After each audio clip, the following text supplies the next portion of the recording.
दोस्तों नमस्कार। मैं राजेश अग्रवाल और आपका स्वागत है मेरे YouTube चैनल बी लाइव पर।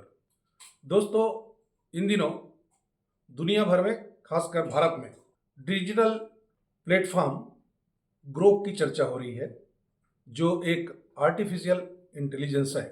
इसके सवाल जवाब बड़े दिलचस्प तरीके से आ रहे हैं और जो विभिन्न सोशल मीडिया प्लेटफॉर्म पर शेयर भी किए जा रहे हैं। यह एलन मस्क की कंपनी है। एलन मस्क के पास ही ट्विटर यानी एक्स भी है। अब एक्स भी पिछले एक दो दिनों से चर्चा में है, बल्कि कहें तो तहलका मचाया हुआ है। मामला यह है कि उसने कर्नाटक हाई कोर्ट में भारत सरकार के खिलाफ एक मुकदमा दायर कर दिया है। इस मुकदमे में अगली सुनवाई 27 मार्च को होने वाली है। इस मुकदमे का नतीजा हमें एक अंदाज़ा लगा सकते हैं कि क्या होगा। या तो हमारे सोशल मीडिया प्लेटफॉर्म पर बोलने की आज़ादी पर कुछ नियंत्रण लग जाएगा, या फिर और आज़ादी मिल जाएगी और बेबाकी से और स्वतंत्रता के साथ हम अपनी बात कर पाएंगे। तो चलिए जानते हैं कि ट्विटर ने क्या मुकदमा किया है, किस वजह से किया है और सरकार से उसकी क्या शिकायत है। कर्नाटक हाई कोर्ट में दायर मुकदमे में ट्विटर ने भारत सरकार पर इल्ज़ाम लगाया है कि वह आईटी एक्ट की धारा 79 और धारा 69A का गलत इस्तेमाल कर रही है।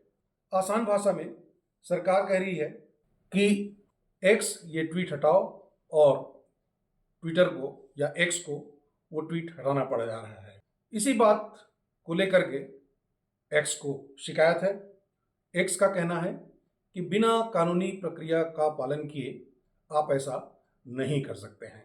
ये मामला तब शुरू हुआ जब कुछ पोस्ट्स को सरकार की ओर से कहा गया कि ट्विटर इसे 36 घंटे के भीतर हटाए।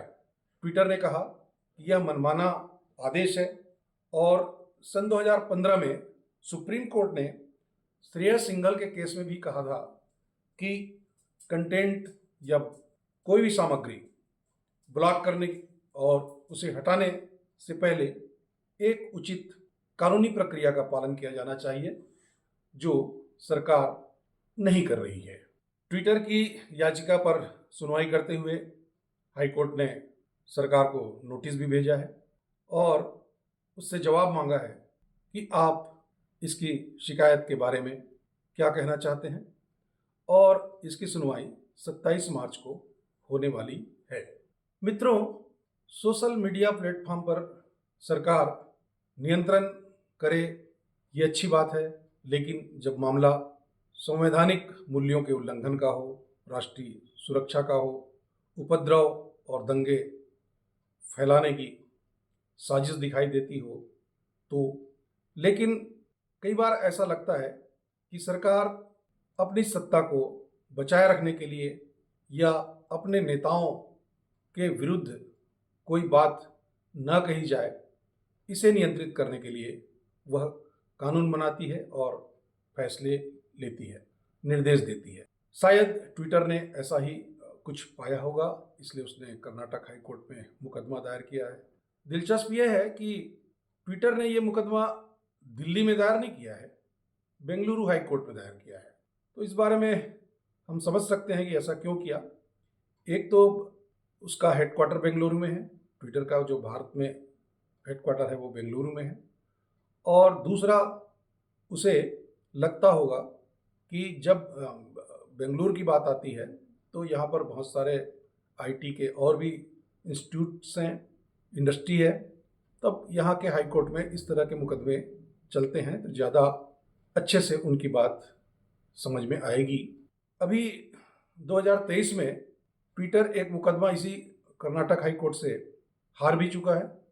इसके बावजूद उसने कर्नाटक हाई कोर्ट में ही मुकदमा दायर किया है। शायद उसे लगता होगा कि अगर दिल्ली हाई कोर्ट में या दिल्ली की किसी अदालत में वह केस लेकर के जाता तो सरकार से सीधे भिड़ रहा है, ऐसा लगता, क्योंकि नेशनल मीडिया में ये खबर ज़्यादा आ जाती, लेकिन भीड़ तो गया ही है और सरकार और ट्विटर आमने सामने हैं। यह मुकदमा दरअसल अभिव्यक्ति से जुड़ा हुआ मामला है, अभिव्यक्ति की आज़ादी से जुड़ा हुआ है। भारत के संविधान में हमें बोलने की आज़ादी मिली हुई है, लेकिन वह बेलगाम नहीं है। आप दंगे फैलाने के लिए, देश के खिलाफ माहौल बनाने के लिए, राष्ट्रीय सुरक्षा को खतरे में डालने के लिए आप इस तरह का जो पोस्ट है नहीं डाल सकते हैं। अभिव्यक्ति की आज़ादी का दुरुपयोग आप नहीं कर सकते हैं। भारत में आईटी एक्ट हैं और 2021 में इसका नियम सोशल मीडिया पर भी लागू हुआ है, तो उस पर कई उपधाराएं भी बनी और आज कुछ नई धाराएं जोड़ने के लिए, कुछ नए प्रावधान करने के लिए भी सरकार काम कर रही है। मौजूदा प्रावधान में सरकार को अधिकार है कि वह किसी भी ट्वीट को या पोस्ट को ब्लॉक करने के लिए इसके ऑपरेटर से कह सकती है, उसे निर्देश दे सकती है कि यह दंगे या उपद्रव फैला सकती है यह पोस्ट, या फिर समाज में अशांति पैदा कर सकती है। इसलिए इस लिहाज से देखा जाए तो कुछ कठोरता भी है कानून में, क्योंकि इसकी कोई परिभाषा तय नहीं है। जो विशेषज्ञ हैं वो कहते हैं कि किसे आपत्तिजनक ट्वीट माना जाए यह सरकार ही तय करती है। दूसरी तरफ इतना लचीलापन भी है, या ढीलापन कह लीजिए, कि व्हाट्सएप और टेलीग्राम पर रोज़ाना फेक न्यूज़, फेक पोस्ट आ रहे हैं और वह बेलगाम हजारों लाखों लोगों तक पहुंच रहा है। टेलीग्राम में तो ठगी के भी बहुत सारे मामले अक्सर हमें देश के हर एक कोने से सुनाई देते हैं। इसलिए सोशल मीडिया कंटेंट पर लगाम हो, मगर वह कैसा हो? क्या अभिव्यक्ति की आज़ादी पर इसके असर पर ध्यान नहीं देना चाहिए? ये बड़ा सवाल है। उन लोगों पर ज़रूर रोक लगाई जानी चाहिए जो इसका दुरुपयोग करते हैं। सरकार को ऐसा तंत्र विकसित करना चाहिए और जो social media platforms, Twitter, WhatsApp, Telegram, Facebook करोड़ों अरबों रुपये का बिजनेस कर रहे हैं, उन्हें अपने संसाधन इस तरह के पोस्ट्स को हटाने के लिए ज़्यादा संसाधन बढ़ाने चाहिए, ताकि इसकी उपयोगिता बनी रहे और समाज में किसी तरह की अव्यवस्था, अशांति ना फैले। तो दोस्तों, आज इतनी ही बात करने के लिए मैं आपके पास आया था। फिर किसी दिलचस्प मुद्दे पर आपके सामने फिर आऊँगा।